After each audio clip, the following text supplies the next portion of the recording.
Bueno, y el presidente Vázquez Fede fue muy optimista con respecto a este caso, dijo vamos a triunfar y hablamos de la demanda que va a entablar la empresa Aratirí, bueno, por todo el proyecto Aratirí en realidad, la empresa tiene otro nombre, al Estado uruguayo por más de 3.500 millones de dólares, un juicio que se va a llevar adelante en el mes de diciembre de este año. Lo cierto es que la empresa se llama Samin Ferguson, la minera, ¿verdad?, que avanzó en su demanda contra el Estado uruguayo. La compañía de capitales indios y con sede en Londres, presentó esta denuncia ante la Comisión de las Naciones Unidas para el Derecho Mercantil Internacional. Esto lo hizo en julio de 2017 y ahora, un año después, ya presenta argumentos y pruebas para el arbitraje donde detalla su versión en el litigio contra el Estado uruguayo. Uno de los argumentos centrales de esta demanda es que la ley de minería a cielo abierta, votado luego de la llegada de la empresa a Uruguay, cambió las reglas de juego. Este es uno de los puntos de esta demanda, la famosa ley que vino después, ¿verdad?, del arribo de la empresa a propósito de su proyecto para la mina en Valentines, para extraer hierro, y que, según ellos, entre otros puntos, bueno, habría cambiado, modificado las condiciones y lleva a presentar esta demanda millonaria para el Demanda Estado. millonaria por daños y perjuicios que desarrolla esta firma de origen indio, con ese arbitraje que vos decías presentado en el año 2017, en donde no se llegó a un acuerdo y por lo tanto se formalizó en el mes de julio esta demanda que, en caso de tener un fallo contrario a los intereses de nuestro país, sería un golpe durísimo para la estructura económica y financiera del país. Pero tenemos a Raúl Viñas, que siempre con mucha gentileza se acerca hasta aquí, hasta Buen Día Uruguay, para abordar temas que tienen que ver con lo ambiental y en particular, porque ha sido muy crítico del proyecto Aratirí, para ayudarnos a entender un poco más este tema y la justificación por parte de la empresa de desarrollar esta demanda. Buen día, Raúl, ¿qué tal? Buenos días, gracias por permitirme estar acá y por podernos dirigir. Realmente sí, nosotros ya sabíamos de esta demanda desde el año pasado hubo incluso reportes de prensa sobre esta demanda. La demanda ahora presenta una suma que es absolutamente ridícula, tengamos en cuenta que es $1.000 prácticamente por cada hombre, mujer o niño de nuestro país, y se apresta a darse principalmente, como decías tú, Soledad, por la ley de megaminería. Ley de megaminería a la cual nosotros, como grupo, el Movimiento Uruguay Libre, el Movimiento Uruguay Sustentable, nos opusimos porque entendíamos y tenemos claro que era totalmente a favor de la minera. ¿Ah? ¿Y por qué la minera entiende lo contrario? La minera está jugando sus cartas, pero realmente no tendría ningún asidero. No compartimos para nada las opiniones del señor presidente, que dice que nos venimos blindando contra esto, más bien que todo lo contrario, nos estamos regalando todos los días a este tipo de cosas, y es de esperar, lamentablemente, que si nuestro país sigue por este camino de darle tratamiento especial a empresas extranjeras, de firmar contratos de inversión, este tipo de posibles golpes nos lleguen cada vez en forma más frecuente. Tengamos en cuenta que hasta ahora corrimos con suerte, ¿no? Philip Morris y demás, pero un solo golpe de estos que nos peguen y el país Sí, se Philip descalabra, Morris, ¿no? que yo reitero, pero también lo dicen expertos en la materia, es un caso totalmente diferente. Son diferentes, donde sí. ahí está el derecho a la salud, que bueno, ya tiene otras condiciones, ¿verdad?, a la hora del juzgamiento.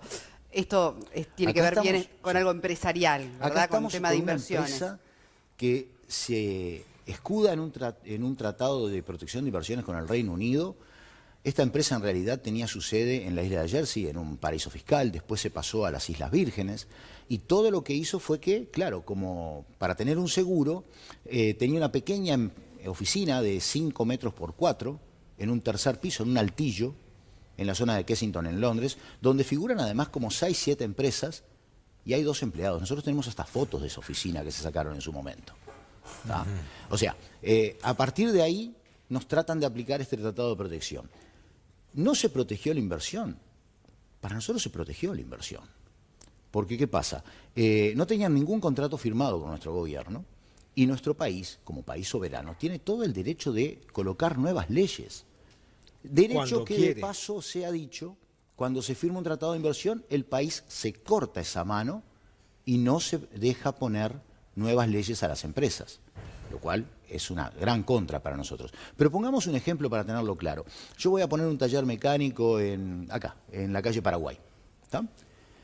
Hago mis estudios, hago un contrato con una marca para hacer el servicio y demás, Y de pronto sale una norma de la Intendencia Municipal de Montevideo que tiene la capacidad de hacerla, por la cual no se permiten talleres mecánicos sobre la avenida Paraguay. ¿A quién me quejo yo? Es lo mismo que está diciendo esta empresa. Y todavía lo dice, aclaremos, mintiendo. Pero entonces usted coincide con la afirmación del presidente que dice vamos a triunfar, en este caso, en la demanda, puntualmente. Entiendo que en este caso tenemos bastantes cartas, esperemos que se jueguen bien.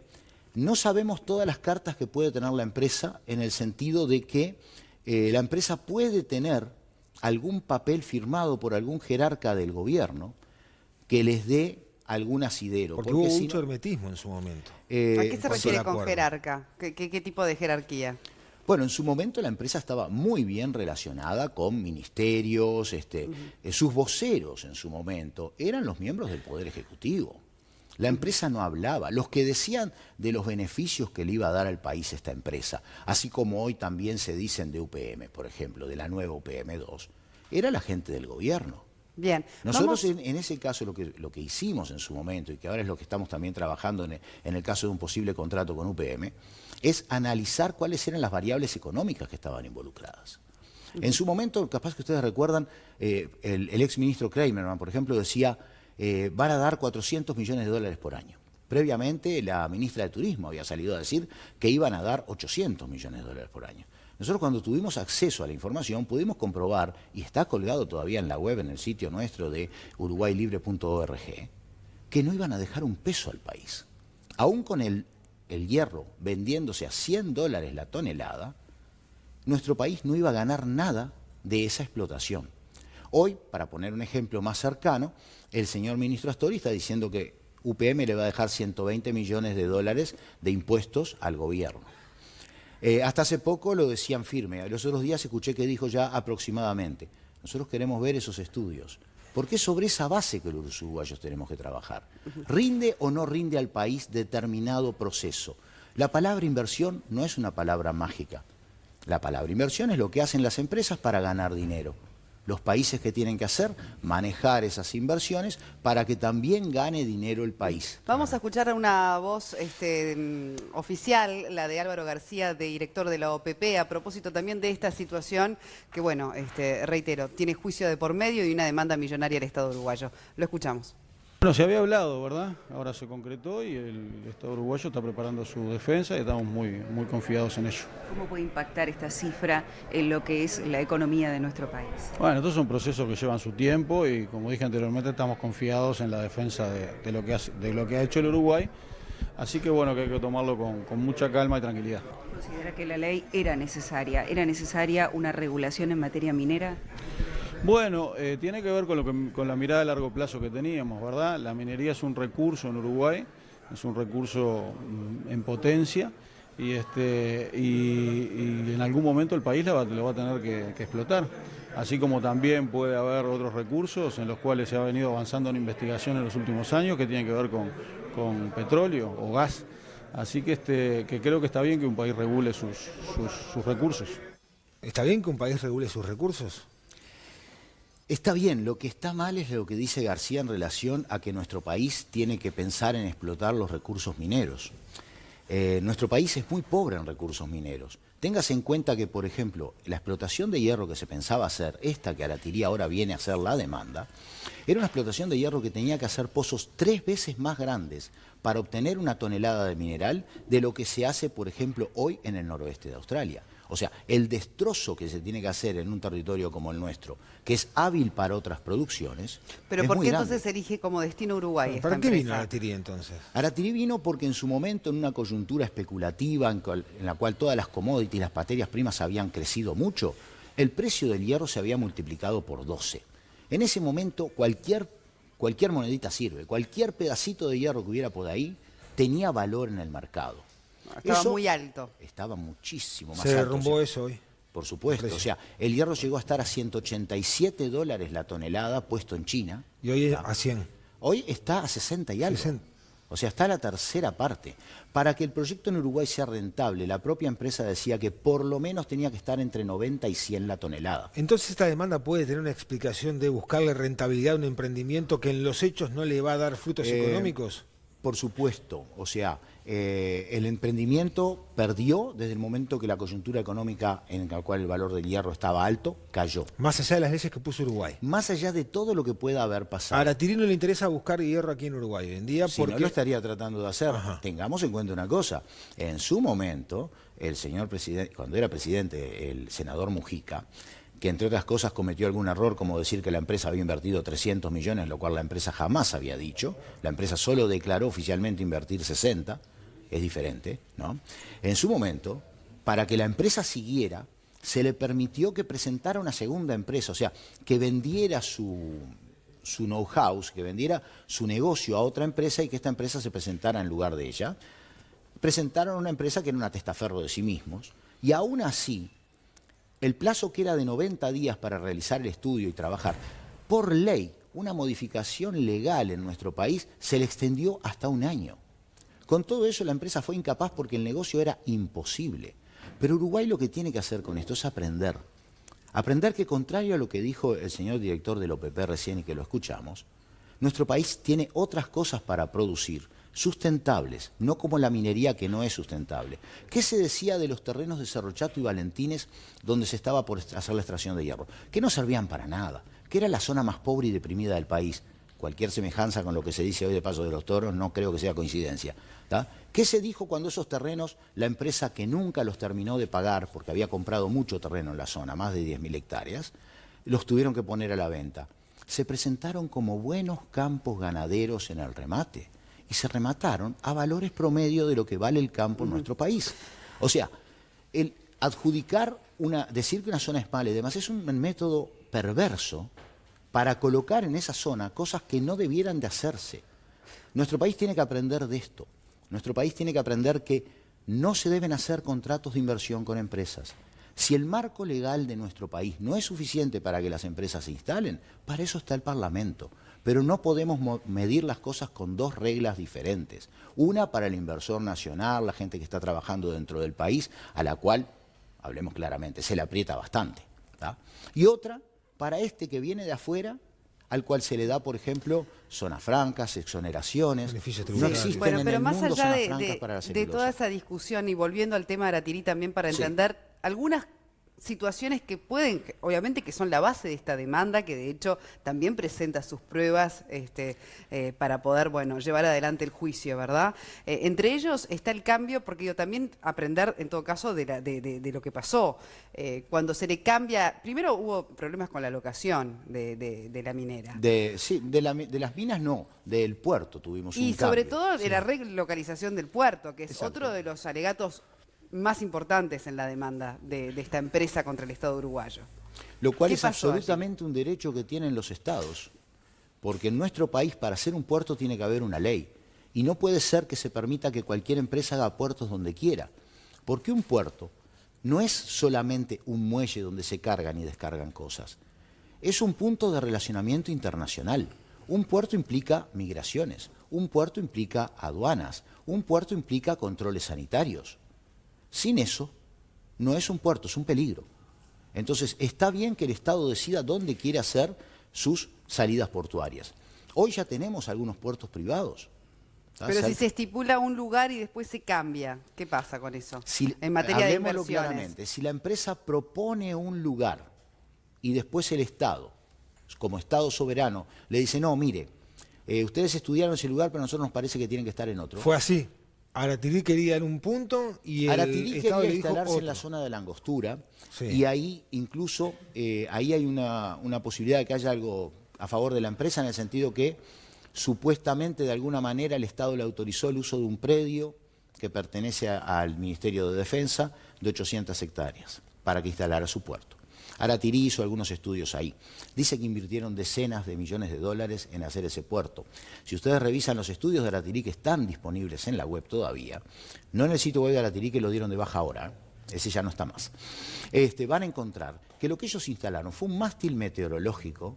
Durante 3 meses contrataron un barco a que hiciera unos cateos en la zona y nada más. Un mástil meteorológico vale $500 o $1.000. Puede valer 20, pero seguramente Pero instalaron bueno, no debe barato. tener la documentación que justifica esa inversión, digo yo, porque Perfecto. si no yo no puedo andar diciendo Pero los cuatro volvamos al vientos. caso del taller mecánico en la calle Paraguay. Yo tengo todos los papeles Claro. que justifican que hasta hablé con una representante Bueno, pero usted de dice automóviles. entonces que tenemos todo para ganar, digamos, como Estado. Yo De lo que allí el digo- optimismo de Vázquez, ¿no? Volveremos a triunfar. Cuando fue su tú te frase. presentas en un juzgado nunca tienes todo para ganar. Siempre hay algún imponderable. Siempre. ¿Cuál sería en ese estas cosas vamos a aclarar. imponderable? No tenemos todo para ganar, porque digámoslo claramente, tenemos todo para perder. No perder la demanda, pero sí perder dinero, porque ya ahora Ya nos va a salir esta mucho delegación dinero. que va a viajar, Claro, esto ya los nos está saliendo abogados, mucho dinero. o sea, ya de entrada el país no va a ganar, va a perder. No tanto. Y vuelvo a puede perder menos, o puede perder más, o puede perder muchísimo. Yo creo que no va a perder muchísimo, pero va a perder. Decir que nuestro país va a ganar es falsear la situación. Ahora, Viñas, usted dice que hasta tiene fotos de ese altillo Sí. donde figuraba, o sea, usted Es cerca del tiene, Kensington Palace. usted tiene información, usted Tenemos. tiene datos. Y el domingo va a estar viajando una comitiva muy importante de nuestro país para reunirse incluso con el mismo estudio de abogados que nos defendió en la demanda con Philip Morris. ¿Nunca se lo convocó? ¿Nunca ningún órgano No, de pero- Estado? No, a usted o a la organización que usted integra, al efecto de decir, bueno, a ver qué datos hay, a ver qué información hay. Claro, pero porque nuestra acá información es todos tenemos pública. que jugar el partido. Claro, nuestra información es pública. O sea, nosotros lo que justificamos con esto es, o sea, tenemos bien claro por qué la empresa acude al Tratado de Protección de Inversiones con el Reino Unido. Porque, muy sabiamente, abrieron una oficina ahí. Tengamos en cuenta que la empresa en su momento también alquiló una oficina en Suiza.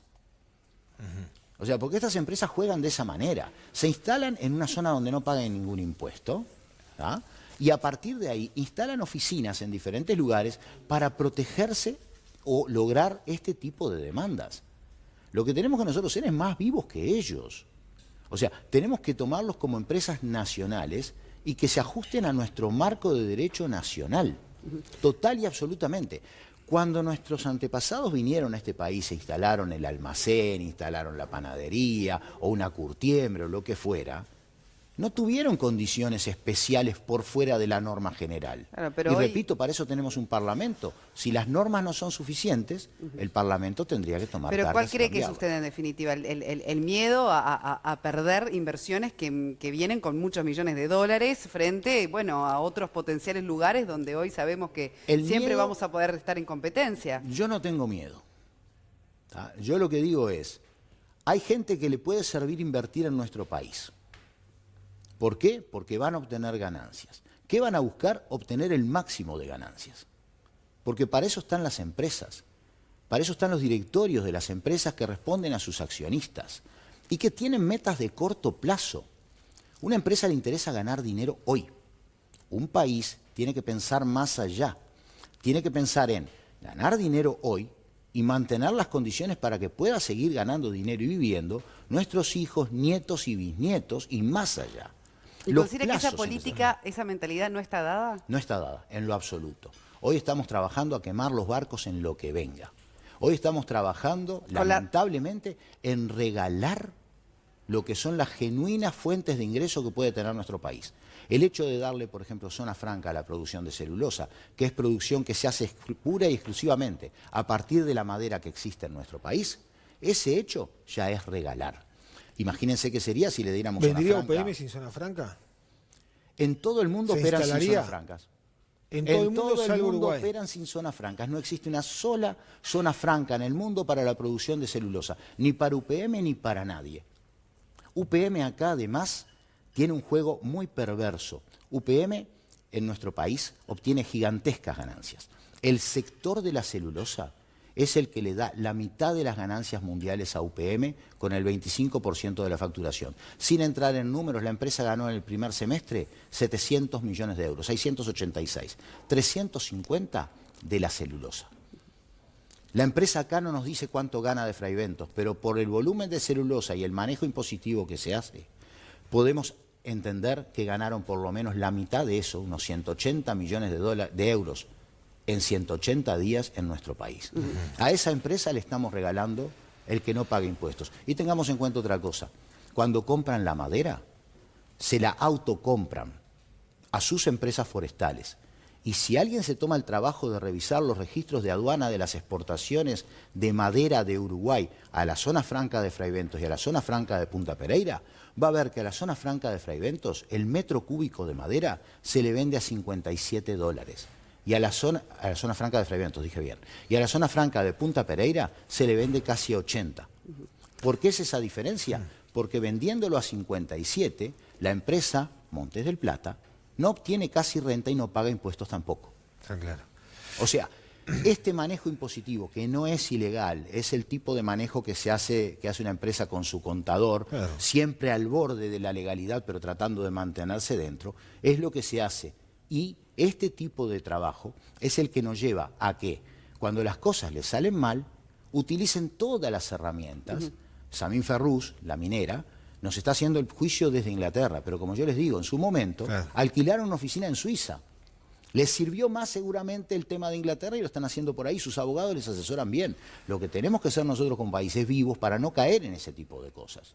Bien. Está claro, No darles Guido. cosas especiales. Raúl Viñas, referente del Muchas Movimiento gracias. Uruguay Libre de Megaminería, muchísimas gracias por habernos Gracias a acompañado. ustedes. Muy amable.